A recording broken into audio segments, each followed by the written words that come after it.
This video is prompted from the recent activity I've received on my last video, video 60, dealing with the coronation, as that seems to be the hot topic. And I think, well, readily so, because people are not understanding how King Charles actually has any power, let alone even if Parliament has any power. So everyone's just looking for that either silver bullet or that sort of link that we can then sink our teeth into and then, start tearing it apart so that we can finally arrive at some semblance of comprehension of what our rights are versus those rights enforced by Parliament or those rights enforced by the monarchy. So what before I've done this video and subsequently the one I just did, I was listening to the talk of David Starkey, and I pulled out a few key features out of there just to speak to, so that will help us get a better comprehension of that there are two separate powers. Okay, there are, and we got to get this through our heads. They don't commingle. It's a whole different subject matter. And if you look to the law of repeals, you go into your interpretation X, you cannot. No one would repeal a subject matter that is not the same. And that's why they create, citizens create legal personages in order to deal with that matter, because the live human that we can't interact with government directly. We have to direct through a legal personage. In fact, we cannot interact or intercourse with English law at all without a legal personage. It's all titles, it's all duties and powers, it's all prohibitions and limitations, it's all institutions, instruments, and so forth, to which then we use the monarchy as our liaison between ourselves and those directly under laws of nature and have recognized in natural law to then interact with those matters of common law and equity. Now, as I initially alluded to, and that the very first oath was a non-statutory oath, and David Starkey, his whole presentation is about, that we should return back to the original oath agreement, whereby that was that one in 1689, where the William and Mary of Orange swore to uphold the statutory powers, or to adhere to the statutory powers of Parliament. But that is a completely different interest, that those statutory powers of Parliament, because they're separated by two houses, one being the Lord Spiritual and Temporal, which are dealing with the common law or the larger tracts like the old manors of yesteryear to which the barons hold, versus those interests of equity under a trust to which the House of Commons is the one that has the right to administrate over through the use of those interests that the Lords Temporal that they manage. So it's just a hierarchical system of land management, okay? And that's what English law is. It's a hierarchical system of land holding, because land can never be held in abeyance. In English law, every title, everything has to be held subject to a duty and power. It has to be traced back to our origins, okay? But as I alluded to, in the very first action of Charles III was to receive the inheritance from the death of his mother.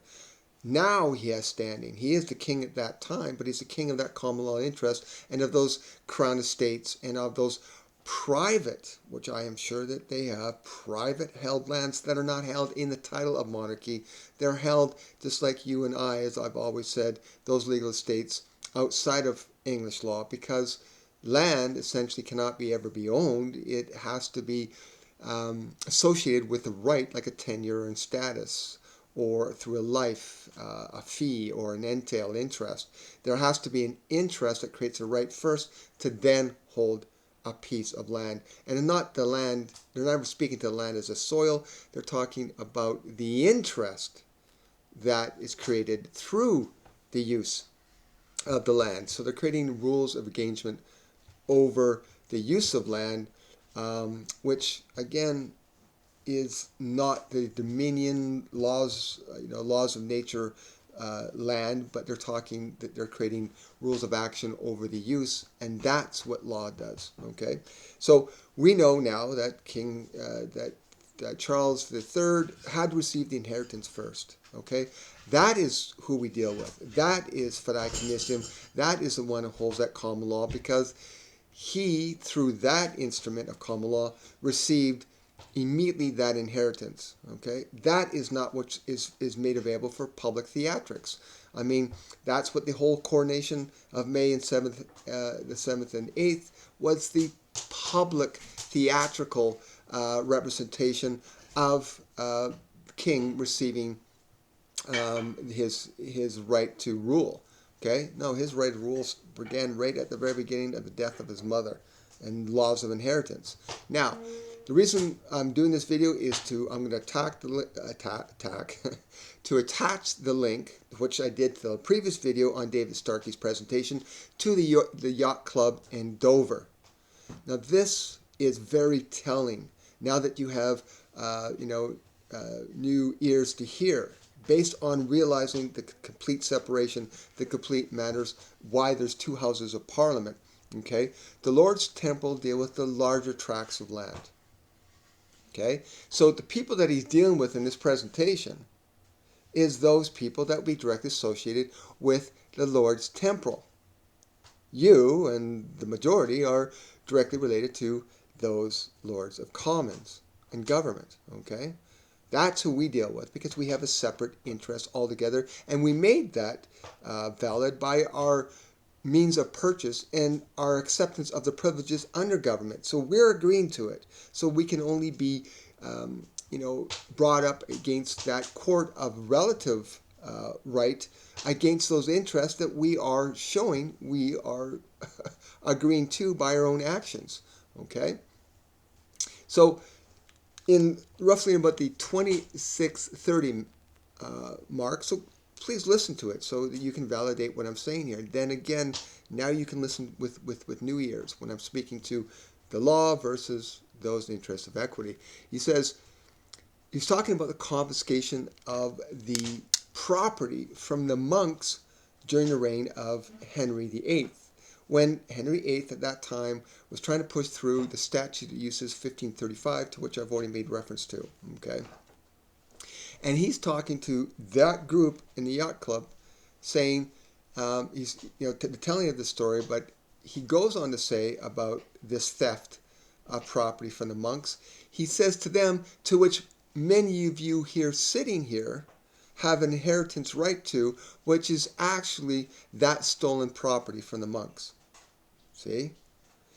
That is the different interest they are holding than to which you can ever hold. You don't have a right to holding that interest. You're not sitting at their table, okay? They are receiving through the laws of inheritance, bloodlines and so forth, the strict laws of inheritance, those interests that were stolen from the monks. Now, we're going to add more substance to what I just said there. So we're not just going to hinge on just what he just said there. We're going to go to the 28-25 mark. And this time now, he's discussing, and he starts off by saying the Palace of Whitehall, okay, to which those in attendance here are from. Okay? Those who are in attendance here in this talk are from. What does he mean, are from? Well, he explains that Whitehall was created by King Henry VIII, the Palace of Whitehall, to deal with those matters that he is directly with right to govern over, administrate over, to which at that time escheated back to him. Those common law interests, those large matters which the barons held and certain lords. Okay? That's a completely separate interest. So that's that palace that King Henry VIII created to administrate over and serve as, I guess, for lack of a better word, the church that those interests are managed from, to which then he says is a separate He doesn't say it the way I'm going to say it, but it's a separate subject matter to then the palace to which created the Palace of Westminster, beginning around in 1308, during the reign of King Edward I. And then he's stating, and that's why we have this jockeying between the Palace of Whitehall, which is still in existence, and the Palace of Westminster, to which the citizenry, those who couldn't have a right in the common law, who could only hold an equitable interest in land and make that available for purchase, to which the entire civil wars and the Glorious Revolution were all about, was removing the king having any power over those interests and leaving those interests to the Lord's temporal to manage. See, the king had the right, the common law right, the bigger tracts of land, and the whole entire, I would say, the disturbances between kings and barons, and starting with the Magna Carta and everything else, was the king overreaching his rights of the common law and interfering with those equitable interests that were created under lords, to which common law couldn't see those equitable interests. That's why they created the courts of chancery. Those were the courts of siege and so forth, that traveled, and we still do it today, that traveled to listen to those interests that are under the Lord's temporal, who have made a direct oath in allegiance to the king to manage those interests, which, after 1688, were no longer under despotic monarchy, so never is cheated back to the monarchy as they did since 10 AD 1066 until 1688. All went back as the monarchy being the absolute owner. After 1688, it was realized that in order to make law lawful, it would return back to the people. And guess what? Like I've said, the people are never there. But still, the people are necessary in order to create these legal states through, and these strict settlements, which are through a life. You can't create an interest in land without first going through a life. It's impossible. You can create interest in titles, but the title, before it even becomes active, it has to come through a life, right? You have to activate that title. You have to give an oath to that title. You have to accept the duties and powers, the prohibitions and limitations of that title. It's through the life that creates the action. Just like in a game board, no token moves and nothing happens until somebody rolls the dice and moves the token. We are the action. In fact, if you look at the Settled Land Act, under the definition of property, it's action. You're creating the action. And you're creating the disturbances in law by what you fight against. And that's why I continue to say it's impossible. Show me the law that shows anywhere that any law that said the king or parliament, Lord spiritual temporal, or those ones of common said we have a right to force our rights over the people. Show me where it is. Yeah, sure. Well, that's why the peacekeepers are looking for it. Okay? Well, you're looking for a unicorn in an enchanted forest. What's the sense? Both are fictions. So why look for something that doesn't even exist in the first place, except that it's through the objectification process of reifying the abstract, of making it real. We make government real, but it's only words on a piece of paper. It's only a set of rules that govern and give grant to a government through patent. That's what government is. It's just an administrative body. But if you show me, you can't bring government to court.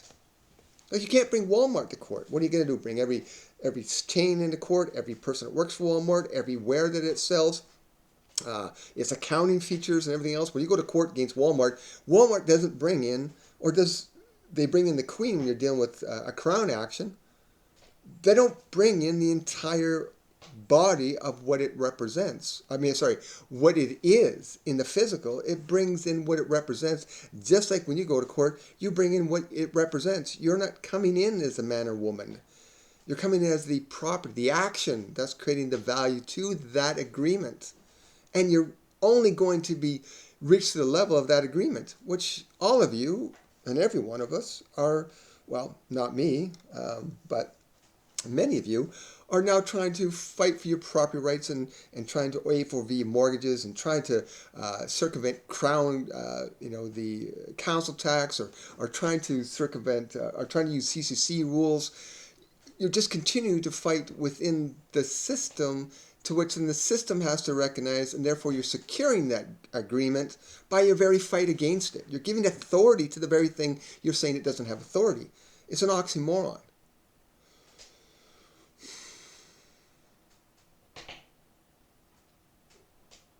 You are with dominion. No one is ever arguing that.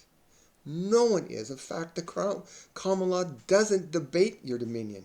No one's debating that. No one's debating whether you're living or are alive or not, are dead. They're only ever debating the agreement, which is a concept to which, through your own actions, you're giving effect to. All right? Have I given us a little bit? I think, yeah. So go to David Starkey. You're going to listen with new ears now. He tells those people that are sitting there, obviously they're the elite, for where everyone here sitting in attendance is from.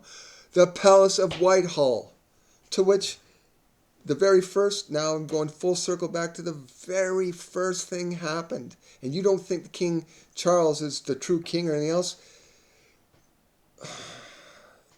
You are stuck in the world of theatrics, whereby he has a right to inheritance granted from his mother, just like you have the rights to whatever you're going to, if you're named in a will, to those equitable interests. And if anybody comes and fights and says, no, you know what, I have a superior right, or you have a sibling that does that, and you're fighting against the will, that's why there's lots of lawyers over there, testamentary lawyers and probate lawyers and so forth, and that's why you have probate courts, is because you're arguing over that interest in that will, and you will argue with it. Well, no one's arguing those estates that are held in the monarchy. It's just a complete transfer because it's strict laws of inheritance.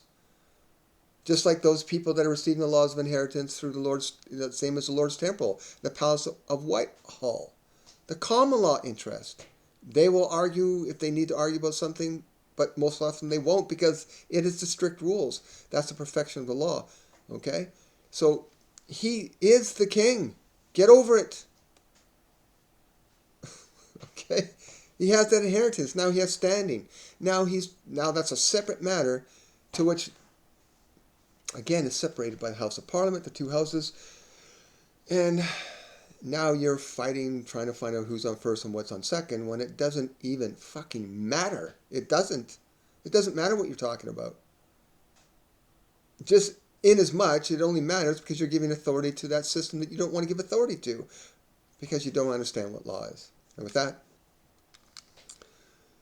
wow, I think that was, yeah, we're starting to get deeper in here, and I'm not saying I'm perfect. I listened to, the first time I heard that, I'm not saying I just go bang bang, wow. I mean the things that pop out, but secondarily when I listen to it, I go back to certain things I heard and go, yeah, see, that's a good thing to now piggyback against off and say, hey, there you are. He's saying it, but it's your not ability to listen to what he's saying because you don't have a comprehension of what true common law is, which is a different subject matter, than what those equitable interests are, to which then create the common and customary laws that then the people agree to through their, they vote, but even that's a misnomer too. You're not doing anything. You're just feeding the system as quasi-trustees and moving into a 15-minute cities by your own actions. Have yourself a great day. I will.